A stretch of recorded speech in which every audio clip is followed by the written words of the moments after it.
Ora occupiamo solo una persona con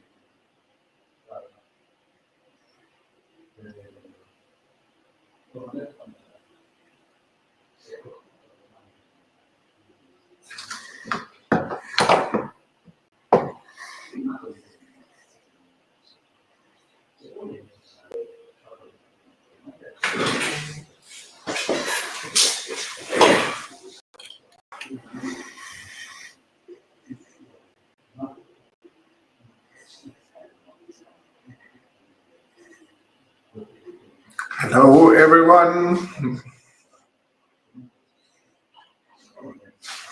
Hello, everyone. I see the first colleagues are joining.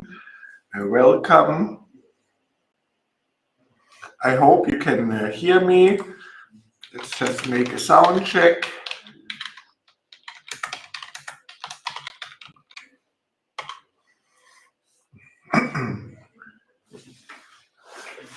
Hello, you see now 9 people. Let's wait a bit and then let's start here officially.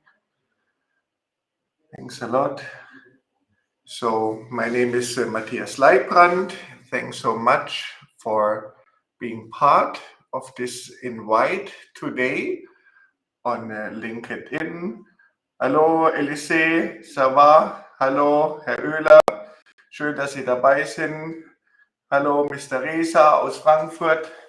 I think I will speak in English today. Obviously, we have people from many different countries, and therefore we have to decide on a common language. In this case, it will be English, but you are more than welcome also to post questions in German, or you can even speak Arabic. We have some colleagues from Arab countries. Welcome to everyone here. So I make a short introduction. My name is Matthias Leibrand. I'm 56 years old. I'm working since 30 years in different environments. I've been working in Yemen for 10 years, and that's why I'm also speaking Arabic. And I've worked in fragile contexts, for example, in Iraq and in Syria, where we did huge reconstruction programs. And so therefore, since more than 10 years, I'm working in the area of digital transformation. Hello, Mr. Neidig, also welcome. In the area of digital transformation, where we are looking for opportunities to use the latest technology in order to, for example, supervise projects in other countries. And I did that for many years. And in the last years, I've been working as a digital transformation manager and an advisor in medium-sized businesses in Germany. And in this context, I have been training hundreds and hundreds of staff. And yeah, let's start here now along these lines. My experience from training, especially in the German context, but also our company had offices in West and East Africa, and also in the Emirates and Abu Dhabi. So I think I know a bit about capacity building and training. I always come to the first problem that I meet lots of international and local experts who, I make now a joke, like one of the basic skills in computing, and that is typing. Like I would say 1 out of 100 or 1 out of 200 would know how to type right now, take the minutes of meeting as we speak, look into our eyes, and still be able to understand what is going on. The reality I'm very often seeing, and maybe you think, what has this to do with artificial intelligence? You will understand very soon, is this mentality. We see people using 1 or 2 fingers. They have problems following a meeting if they should be asked to record the minutes of meeting. So maybe my first question to some of the colleagues here is, what is your experience? Like, what is your experience in, let's say, very basic skills like typing? Like in the environments you are working, do people usually know how to type?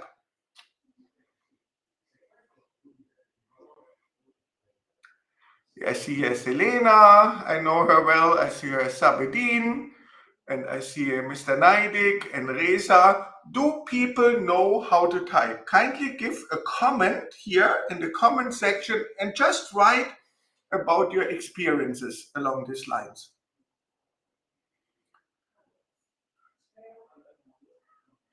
Mr. Reza, can you type yourself? Peter, can you type? Elise, I know you're not typing with 10 fingers. So let's be honest. Can we get some comments here in the comment section? Okay, Mr. Oehler, I think you are a consultant of many companies. What is your experience about this very simple art of typing skills? I still get no responses here. So I hope the system is working okay. So let's continue. After the typing skills, which in many interviews I'm conducting, I simply ask even for a typing test because I consider this a key skill. Let's continue now with other tasks, like, for example, Windows skills. Yes, note takers can help these days, but the reality is very often that if we lack such skills, usually people we hire also lack these skills. So now let's continue. I think if you disagree, kindly write and comment. This basic skill, for example, I've never learned at school. I took myself an online free course and learned typing in 1 week. And then since then, I'm typing blind, and it has helped me a lot in the last 25 years. The next skills is about computer, hardware, software. So very often when I do my trainings, I do assessments. Okay, Selena, you have a different experience. That's wonderful. That's great. Share them with me, these experts. Very often when we give classes, and we are talking now about change management and capacity, we are supposed to give a class on SharePoint, Teams. Of course, our, let's say, trainees have okay, Gerald, that's wonderful. Very often we have different systems, and teaching Teams and SharePoint on different IT systems can be quite a challenge. Then, for example, we train about synchronization of files to the local machine. And we are now just building the foundation for the artificial intelligence. Sabine, you're great. Wonderful. So what I discovered and what I really can recommend in my practical lessons is that you create with Microsoft Forms. Okay, Rondam, very good. Amazing. Maybe you should, yes. But let me come back. Very important. Do an assessment. You know, I create nowadays a very simple form in Microsoft Forms. In Microsoft Forms, I ask, okay, what is your hardware?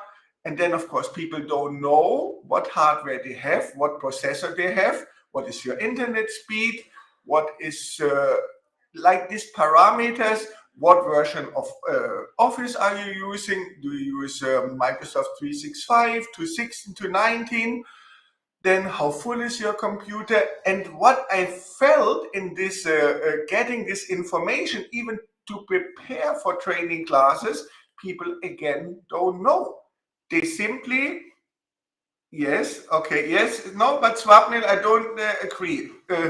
Coding helps, but it's just some days and you can learn systematic typing, blind typing.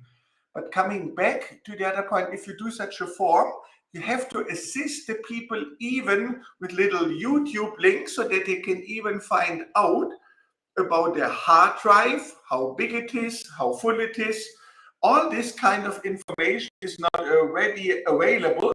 And then I find during my trainings, people say, I cannot synchronize.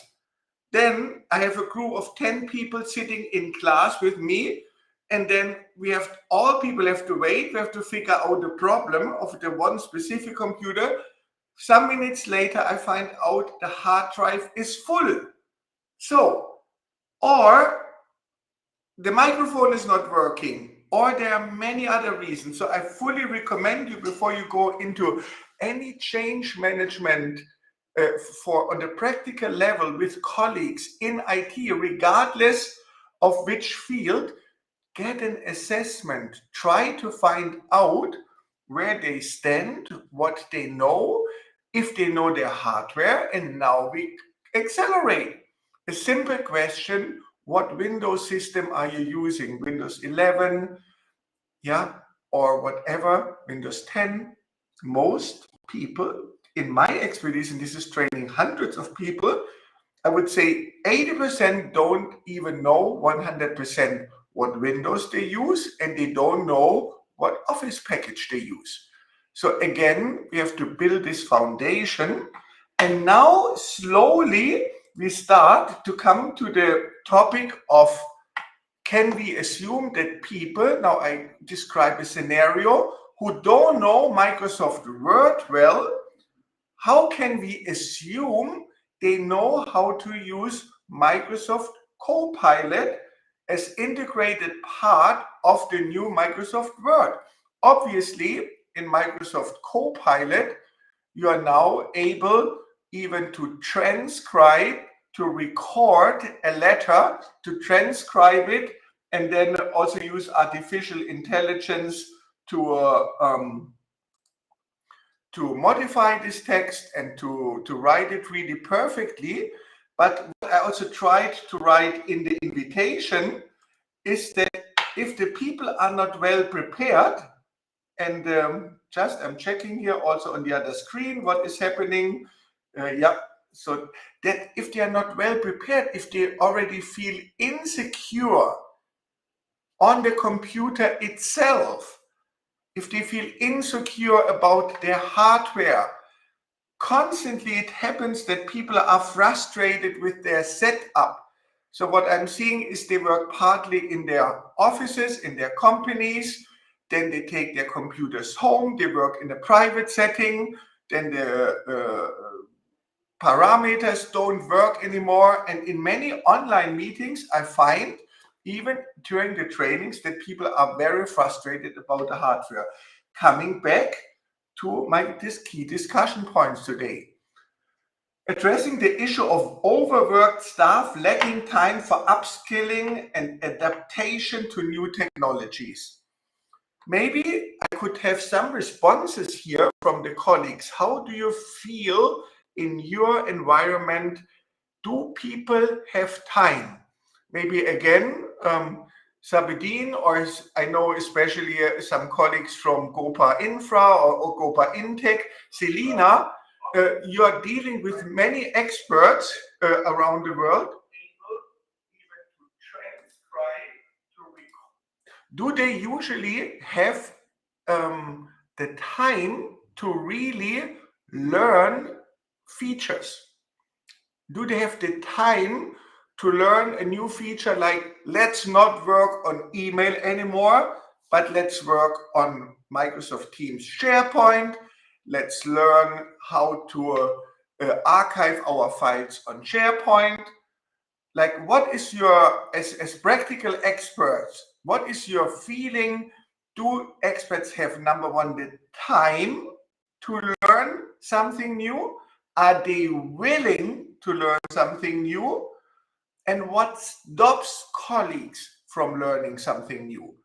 It might be very interesting just to hear from the practical side, Yes, I know some of the colleagues from Gopa very well. Selema, what is your experience? If you don't mind, kindly type here. That would be helpful.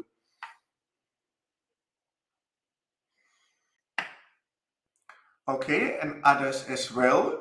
This is not like supposed to be that I'm talking here for 1 hour. We want to exchange also knowledge and experiences between us. Mr. Swapnil from India, what is your experience? This is my key discussion point number 1.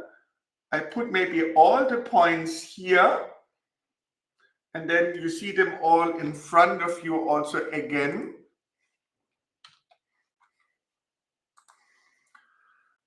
Yes, so now I see a response.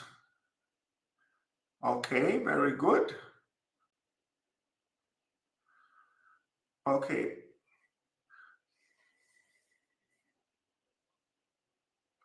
Okay, in fact, I feel the time my experts have can be very restricted as they usually do a lot of projects at the same times.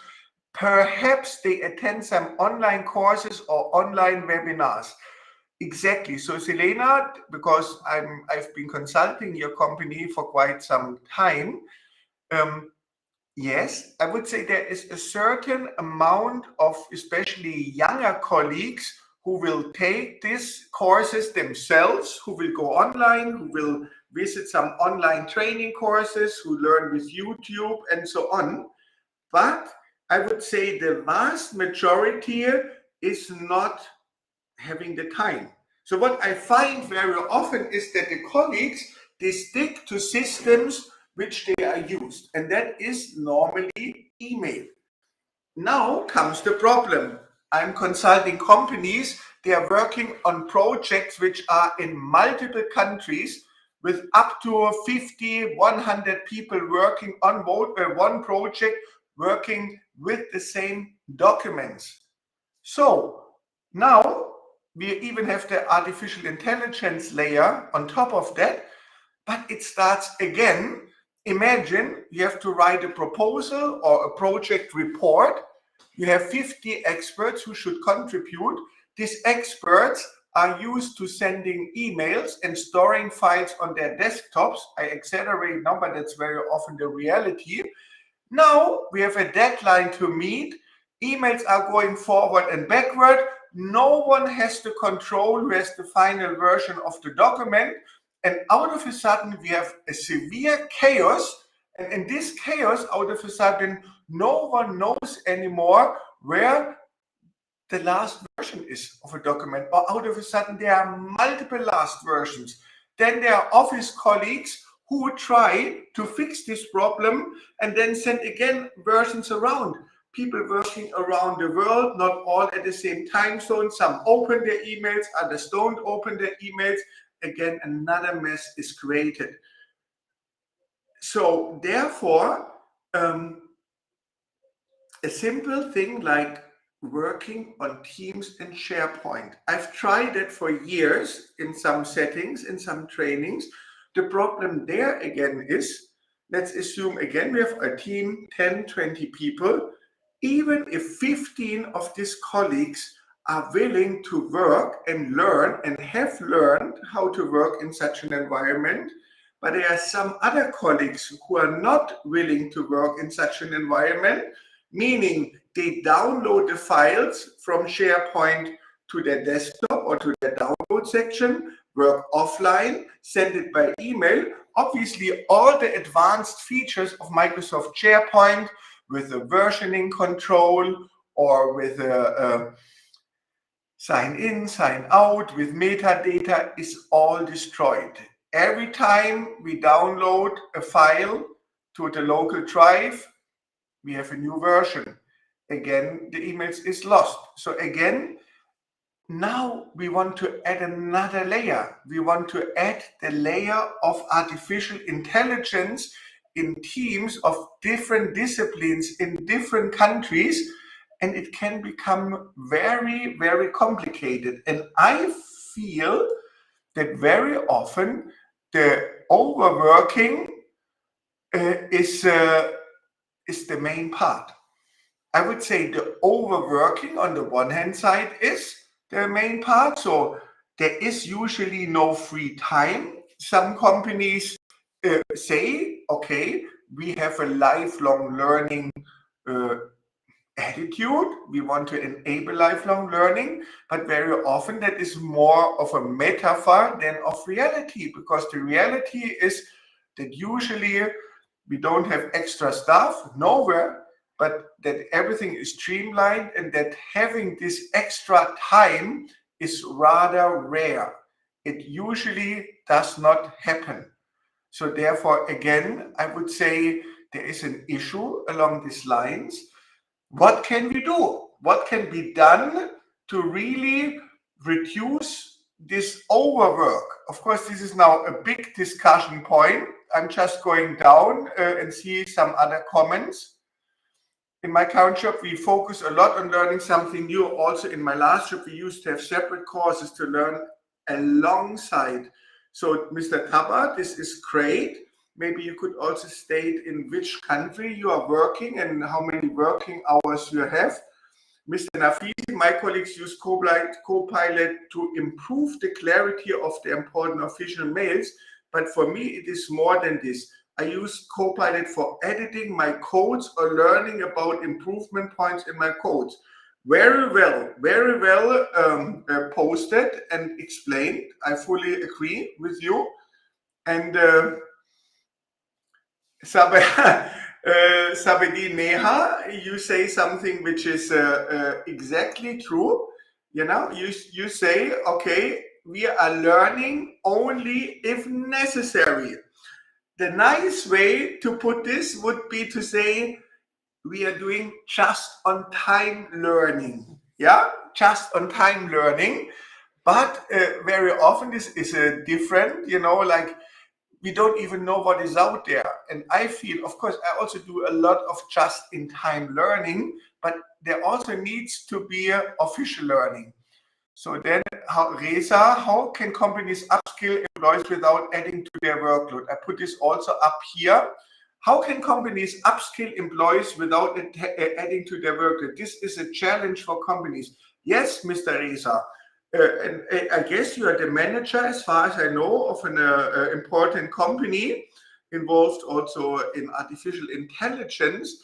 It's basically a management decision. So let's assume if we would add 1 hour of learning per working week, yeah, if we would set aside 1 hour of learning, this would add up to I just rounded now that we have an easier calculation, that would add up to 50 hours per year. 50 hours per week is roughly 1 working week. So if a company can invest 1 week of their staff, or let's say up to 1 week of their staff in capacity building and training, this is of course a very significant improvement. Now we should also study how the learning should take place. There is a certain percentage of our colleagues who are able to learn by themselves, who even know what they should learn, who are self-reflected and who know what skills they should upgrade. But very often our colleagues also don't know. And in that scenario, I would say it's very important, Mr. Reza, I'm addressing your comment, to form maybe groups of people who are working in accounting, or let's say they work in tender procedures or in reporting, whatever field, it doesn't matter. And then have this group working on certain tasks. Just as an example, we have the Microsoft Planner, a nice planning tool, and we are still building the foundation for the artificial intelligence. We can also use Copilot. We could have this group of people working on a concrete task, meaning there are some people in the company trained as master trainers. And what I find the most successful is then to really train people, give them a concrete task. For example, summarize this 50-page report, or reformat it, or make out of this, let's say, report 20 pages, a PowerPoint presentation. So let the colleagues form groups, let's say, of 4 or 5 colleagues, and let them work on a weekly task and have then, let's say, ideally one key user, we could call this person, be assigned to moderate this process and also to ensure that results are achieved. And then very important, to ensure what we learn in week 1. Example, summarizing documents with Copilot or with ChatGPT or whatever other of these thousands of models. Utilize it, because the one thing is learning a new skill, and the other thing is using it. Let's take a simple example. Most of us Germans might like Black Forest cake. It's a nice, well-known German cake, so we eat it once in a while. Some of us have a cooking book and know how to do it. Some might have even taken a class and known how to make it. But until I'm really ready and willing to bake this cake, might be a completely different issue. Am I really willing to take this time effort? So, Mr. Reza, to conclude on your question, you as a management have to decide. I would suggest that 1 hour a week should be considered, and if that is not available, it's very clear that your staff cannot be up to date. You cannot expect qualified staff to learn all these things in their free time. Okay, I go to the next comment here. Getting skills for updated technology, more of the task being given to a particular employee. Every time I get a new task, I get my skills updated, and I always learn something new with the help of AI. Yes, Mr. Swapnil, I think you must be the perfect employee every company would like to see. You are relatively young, I don't know, maybe 30 or below. What you are explaining about you is a great attitude, but we cannot assume that this is the norm. So then here I have the next comment. Mr. Tapper, current working in data impacts in Frankfurt and used to work in BMW Munich. Okay, this sounds very interesting. Of course, a very well-known company. So how, maybe you could share, how was learning practiced in such a large scale entity? Was there time set aside? And now let's discuss maybe the next level of our discussion points. One is no time. The second topic, I would say, is resistance to change. Very often I find that also there is quite some resistance to change. If the management does not clearly communicate, we are learning artificial intelligence not to get rid of most of our staff next year. This creates a lot of frustration, and the result of that frustration is that people say, no, we don't do this, because if we learn it and if we do it, 5 from 5 colleagues, maybe 4 will be fired, and then I'm the only one remaining. So there is also active resistance. So as a management, as there are some managers among us, we have also to consider that really we must give people perspectives. So if you learn the skills, what will you do with these skills? It will not mean you will be fired or we will reduce the force, but it can mean other jobs. I go to the next comment. Mr. Alexander, as a consultant, it needs to be integrated into your project work. That is why when you truly learn your... Yes, I fully agree, Alexander. Now coming back to reality, you are a young man. I know you very well from some joint projects. You are very progressive. You are very willing, and you are fully rightly says there is no benefit of visiting, or not a big benefit of visiting theoretical courses on, let's say, ChatGPT or the other tools, Copilot, it needs to be integrated into the project work. Here I fully agree. Therefore, I made a suggestion, 1 hour per week. Find out also, and that's also tough management decisions, if you have colleagues who are not willing basically to learn, and there are colleagues like that, you have to be serious about this, because again, if a majority of your staff is not willing to upgrade their skills, this is a big problem. But you're right, Alexander, take specific project tasks, use this task and really learn along.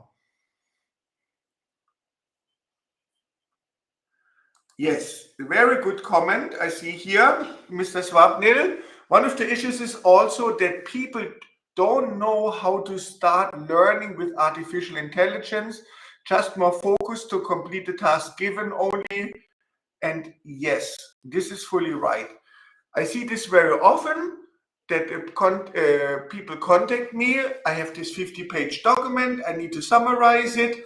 So they have never learned what, let's say, ChatGPT or other tools can do, or what Copilot in Word can do. But then out of the blue, they have a very urgent task. Maybe they are behind time. And then out of a sudden, they are really they are really so back behind their time that they feel now we really have to do something and we have to utilize artificial intelligence. And in these settings, then out of a sudden, they discover, oh, it cannot even do what it's supposed to do. It cannot even do the most simple task I was assuming. And then they are frustrated, or they might feel artificial cannot even do a lot. So again, we must be very clear, and I fully agree with you, Mr. Swapnil. At least staff must have a kind of an overview understanding what is possible, what can be possibly done. And again, I see this, maybe we can use the company portal, or we could use something at the level of the department, or as Alexander said, as the level of the project, that people see use cases, that also so-called lighthouse projects are implemented, that we can see what is at least potentially possible, that then some of the colleagues say, okay, we want to learn how to do this as well. And then as we learn how to do this as well, it's integrated into the work. So 100% correct. I hide this comment. I go to the next comment, Julia. In my opinion, it depends on heavily workload. This affects learning. This is correct. Reza, thanks for your confirmations. Now I have a good insight from Mr. Puya Ganja. And you can always, of course, I think it will be helpful for the group as well, give a short intro. I'm Puya, working as that and that expert. You know, that gives us a perspective also to your comment. One of the methods that helped me a lot is learning by doing. During the task, I've learned new skills and implemented in my task at the time, and then create document for that. Again, Mr. Puya, I do it like that. But learning by doing is limited. Example, if you should do learning by doing Chinese, Mandarin language, I think you will not get far ahead. It has many use cases where it works very well, but there are other use cases where it does not work that well. So I would not say that learning by doing is the only approach, because there are also different approaches and there are different people. So now we continue. We have here Laura Gomez. To stay competitive, German companies, government agencies, and educational institutes need to quickly adapt and update curricula and training to build the necessary AI skills for the workforce for the future. Yes, this is correct. We already fully agree on this. But the problem along these lines is exactly the topic of our life today. Theoretically, everyone will agree to this statement, Laura Gomez. But in to stay must do this and this very often, or need to, does not work, because we have very conservative staff. And we have a saying like, never change a winning team. People feel competent to work by email. So that's how it was done since decades. People are feeling fully competent to work in folder structures. Level 1, Egypt. Level 2, Project A, Egypt. Level 3, engineering, HR, blah, blah, blah. So our brain, along the lines of filing on the computer, is set to folders and to folder structures. But in the reality, when people search on Google, for example, no one is thinking in folder structures. When you search on Google, would you ever think of first clicking on Egypt and then on project and then blah, blah, blah? No, on Google, you search totally different. You search with metadata and keywords. So again, this needs a time shift. And that is maybe one point here. This is implement a system reset. Strategies to foster a culture that prioritizes lifelong learning, supports unlearning. Maybe this is a very interesting term I would like to voice here, the art of unlearning. To learn something new is sometimes a challenge, but even it might be a bigger challenge to unlearn a certain way of implementing things, a way which you have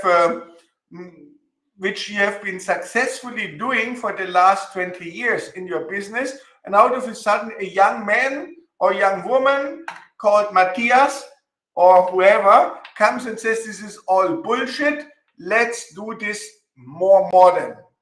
There's a big hesitation along these lines then to really change and be willing to adapt. So how can a system reset happen? We talk along these fields often about disruptive management methodology, disruption. Very often, it's very difficult to train people without doing a serious disruption of any old processes, of any hierarchies of companies and so on. So we have, I say now this in a funny way, in a way we have to reformat brains. I discover that very often. A brain which is formatted on a certain way with an HD, let's say old type, drive, is not willing to learn new, or can't even learn new, because it's full, it's overloaded. And then it sees even next to it, there's some young professionals who seem to understand everything and who are fast and so on. And therefore, there is a big frustration, and there's also big fears that then people have. Okay, all these young people, they know how to do it. I don't know how to do it, but at least I know how to keep the specific knowledge I have. And so there's also very often not even a big willingness to share specific knowledge with the others, because that specific knowledge might be the only thing what keeps you flowing in the company, or at least there is a fear. Good, then I'm going back again here. So we have maybe also, I would like to hear some yeah, I see there is some more comments. Let me just look. Okay, let me see this comment here before we continue.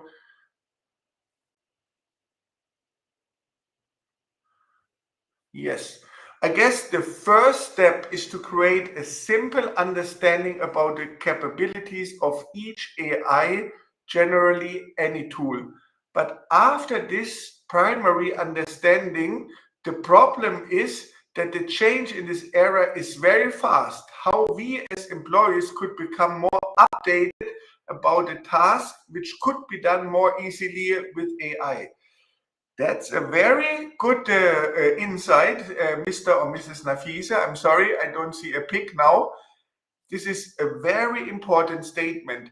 And the world is becoming faster. The digital innovation is not slowing down. It gets all the time. We hear every day President Trump announces 500 billion investments. Bezos wants to invest 100 billion. Surely China invests a couple hundred billion.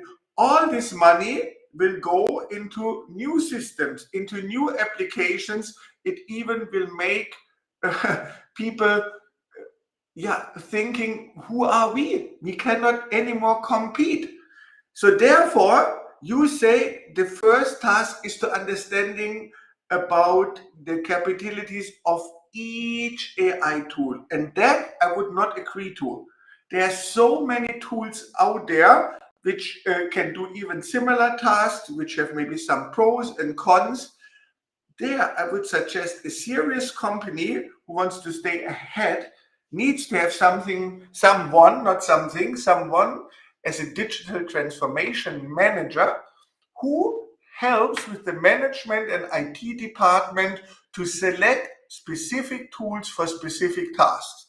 Example, we utilize Microsoft Word, Office 365. This is a company decision. There are also other products. So we decide to utilize, for example, Microsoft Copilot, 20 euros per month and staff. Then there might be 100 other tools offering similar services as well. Not only Microsoft Pilot is out on the market.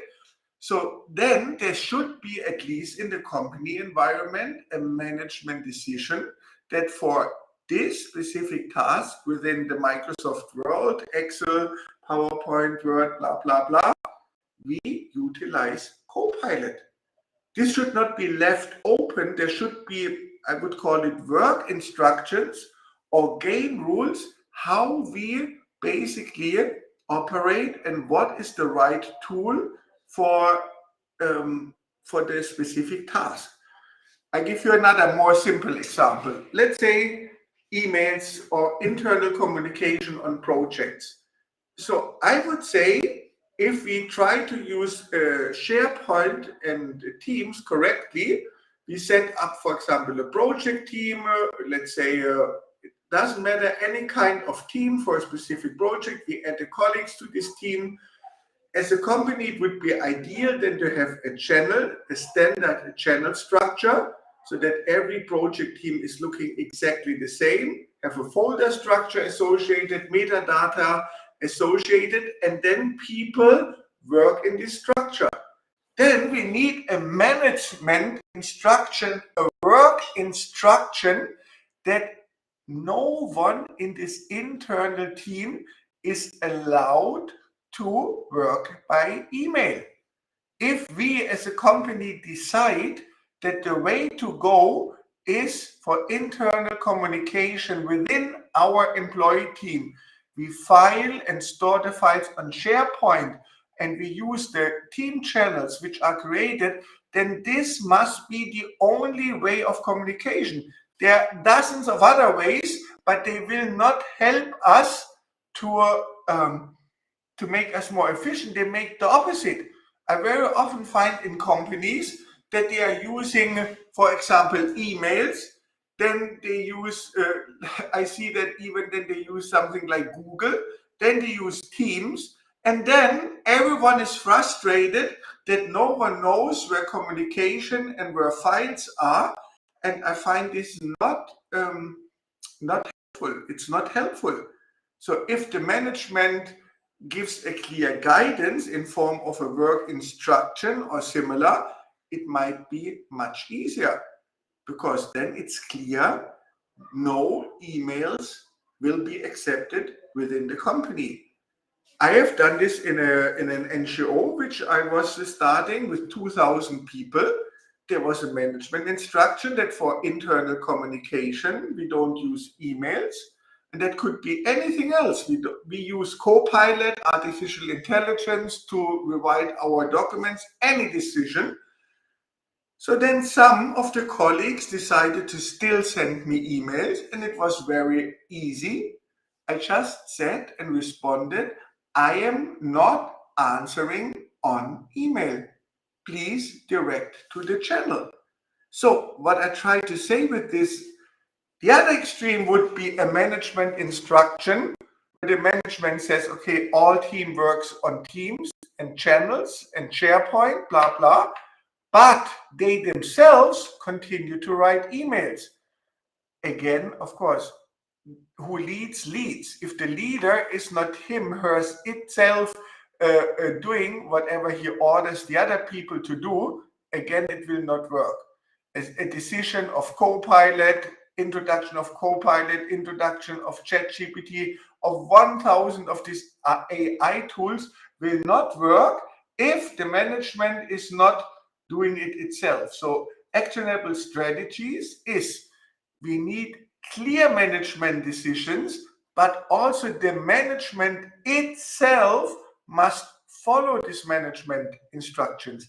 They must be leaders and not bosses. A leader will always do him, herself, what he asks the staff to do. A boss gives an instruction and then doesn't himself, herself follow up.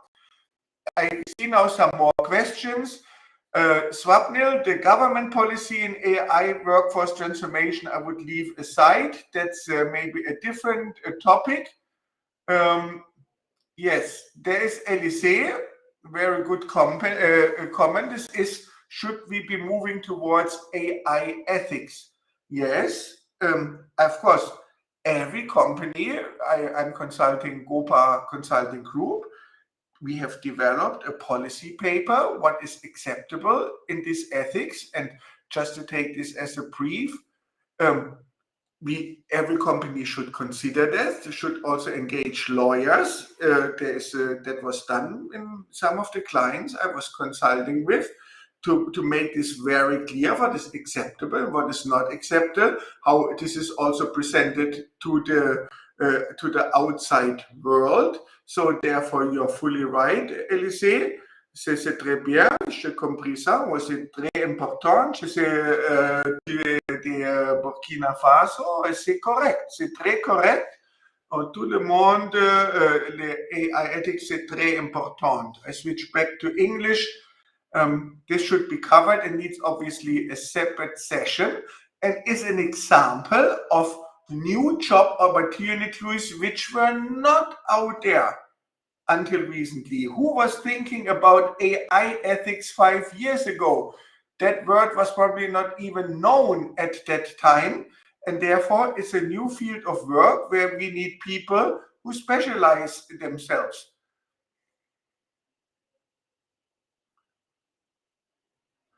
So that is a new comment here now. Mrs. Julia Malul. When introducing this new feature, what metrics can be used to measure its success? How will the impact on employee performance and skills development be evaluated? It's a very good point. First, I mean, in a good, serious company, there is an annual employment evaluation, I would call it. And I would really seriously put development goals in these evaluations.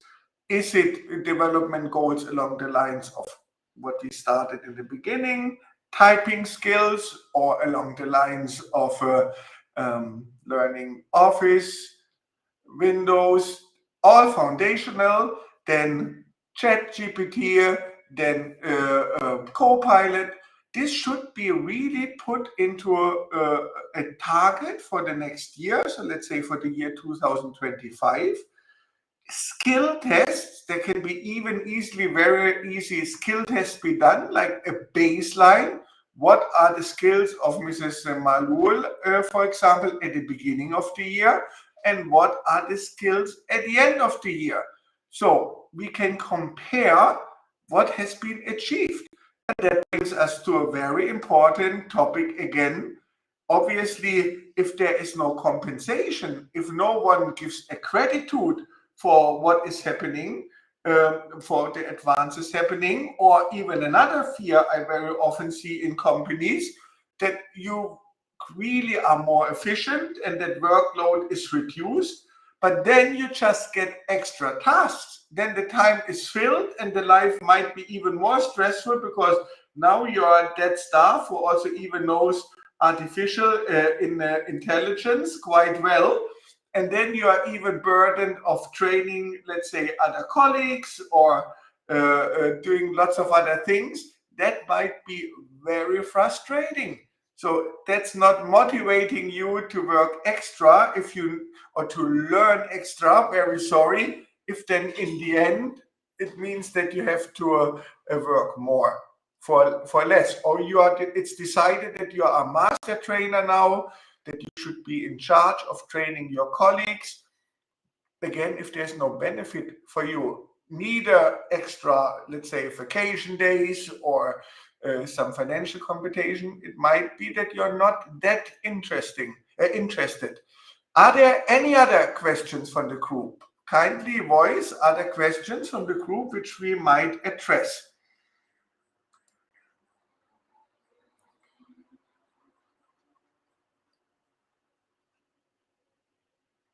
Selina and Reza, Lachaye, please, any questions you have out there. This is supposed to be practical. I try to answer questions.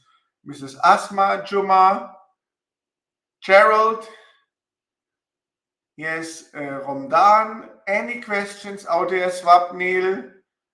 Please let me know your questions. I try to address them and then we will speak about them.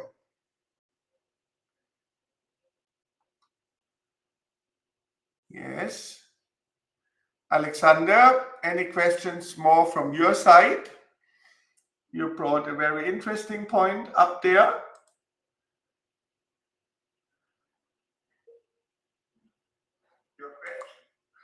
So any other questions?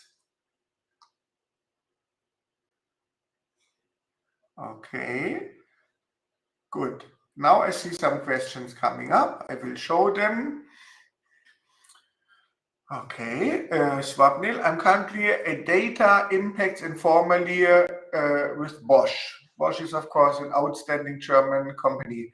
In my experience, the automotive industry has embraced AI in areas like autonomous vehicles and smart factories, but there is still a challenge in reskilling the workforce for these AI-driven changes. My question is, how can German automotive companies effectively transition their workforce to AI-powered roles, ensuring that employees involved with the technology than rather being... Wow, this is a very smart question, Mr. Swapnil. Let's stay in touch also after this call. Obviously, you have deep insight. So I think we have different fields we have to address. So my son, Michael, for example, did his degree in AI and robotics.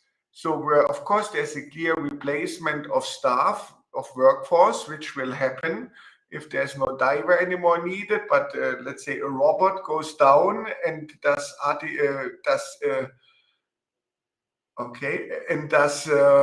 then out of a sudden do welding by itself.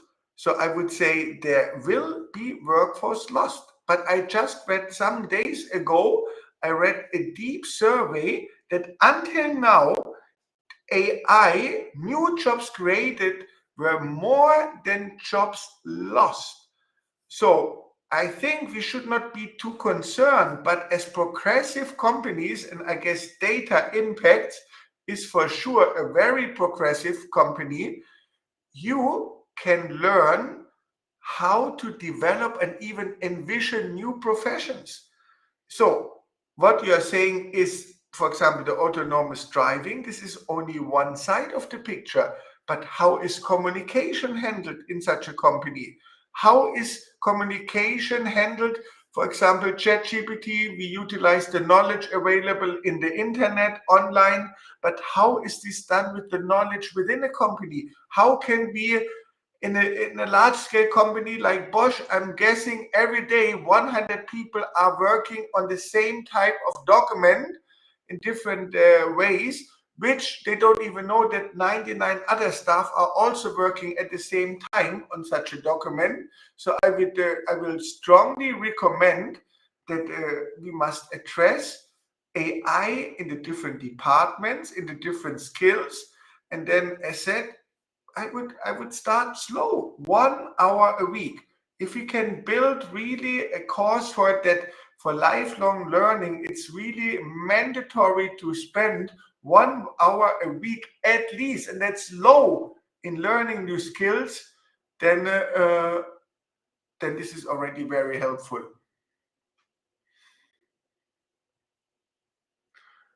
Okay, and then I think very important is also the incentive system. I think lifelong learning should for sure receive an incentive.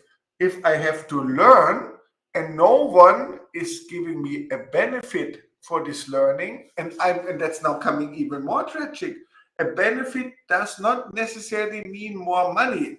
That's even probably the most easy way of showing that that there's a gratitude there, but it's recognition. It's a company newsletter where the employee of the month is mentioned for his key learning, for example, in the field of artificial intelligence. Again, today we are focusing. Yes, okay, I see this question. Today we are focusing on this human factor. Now, Mr. Reza, how can business quickly measure AI's return of investment? Of course, that's a very wide field. A lot of research has been done. I'm more than willing to share with you also insight after the meeting.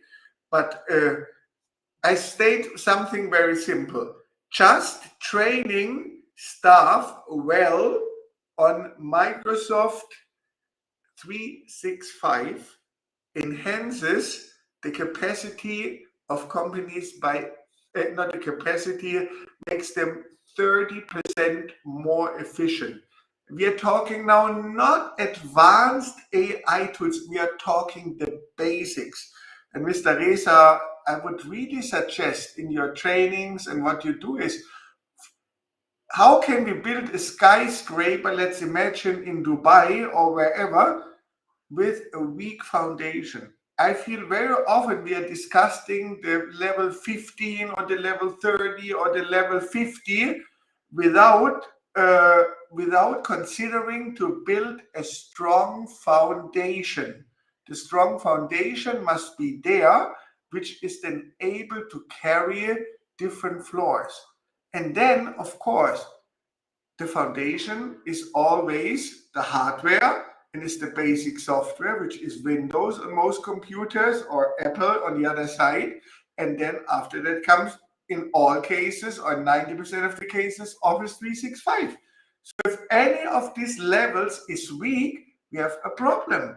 Another very important point, obviously, is that most companies don't have a significant digital strategy, meaning they don't have a plan. They don't know what they want to achieve in the next 2-3 years, where they want to end up. They have no plan, they have no development plan, they have no digital roadmap. It's a very random process where people learn skills or don't learn skills, and there is no follow-up and there is no clear planning. I think you might understand what I'm trying to say. And Swapnil, yes, I'm very happy to connect after the meeting. I'm sure there is great ways of collaboration between us. And there is a LinkedIn user I also want to show. Yes, kindly, all of you connect with me. I'm also started a newsletter. You can sign up for this newsletter, and I will continue with these lives. I want to thank you all for participating in this first serious stream. Let's hope that down the road there might be more people involved, and that we are able to change the mentality in Germany and also in other countries. Mr. Reza, I want to thank you a lot for participating so actively. We already discussed potential ways of collaboration. Is there any other final question? We are closing in around 30 seconds. If not, I want to thank all of you for joining today. And it's great that we were able to really do something. Yes, Mrs. Manuel, thanks a lot for your questions. They also showed your insight into the topic. Let's all stay connected and all the best to you. Thank you, Ramdan. Thank you, Reza. All the best. Bye-bye.